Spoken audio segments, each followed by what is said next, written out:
பிஞ்சுக்கானா பையன் சொல்லு பேச்சு கேட்க மாட்டேது பிஞ்சுக்கானா. அந்த முடி பையன் கூட சேர்ந்து மரியாதை இல்லாத பேசி பிஞ்சுக்கானா. என்ன பண்ணுறதுன்னு தெரியல. பேசாம அந்த பையனை சூனி வச்சிடலாமா? சூனி வச்சா அந்த பிசேச்சே மறந்து ஓடிட மாட்டேது. அந்த பையன் அது மாதிரி இருக்குது. கஷ்டம் புரியுது குப்பா. என்ன பண்ணலாம்? என்ன பண்ணலாம்? நீ என்ன கேட்டாக்கா உன்னத்தான வழி கேட்டு கிடக்குறேன். ஏம்பா குப்பா வீடு ஏம்பா இருக்குதா? இவ்வளவு தேனாட்டில் வந்து கேட்கறா. யார் நீ? ஏம்பா குப்பாவுக்கு சொந்தக்காரன்பா. குப்பாவுக்கு சொந்தக்காரனா? டேய் யாரையும் ஏமாத்தலான்னு பாக்குறா? ஏம்பா உண்மையா குப்பாவுக்கு சொந்தக்காரன்பா? எந்த விதத்துல சொந்த குப்பா? ஏம்பா நான் அண்ணனா இருக்கும்போது அவர் தம்பிப்பா. அண்ணனா இருக்கும்போது தம்பினா அப்ப தம்பி? ஆமா என்னோட தம்பி தான் குப்பம்பா. எங்க இருக்கிறப்ப? நீ எனக்கு அண்ணனா? உன் பேருனா? கதிரு. டேய் கதிரு, நான் தானே குப்பா. ஆளே அடையாளம் தெரியாத மாட்டிக்கிறேன். டேய் குப்பா உன்னை வாதி அவ்வளவு ஆச்சுடா. என்ன தாண்டா ஆச்சு? ஏதோ ஒரு பொண்ணு கூட்டுமானா அதோட ஆளே காணும். அந்த கதையாண்டா கேக்குற? நான் கூட்டு வர பொண்ணுக்கு புருஷன் இருக்கிறான்டா.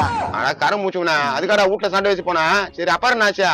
அப்புறம் என்னாச்சு? அவன் அச்சு போட்டா ஜெயில போட்டாங்க. தப்பிச்சிட வேண்டியதானப்பா? தப்பிச்சு தலைமை பாம்பேல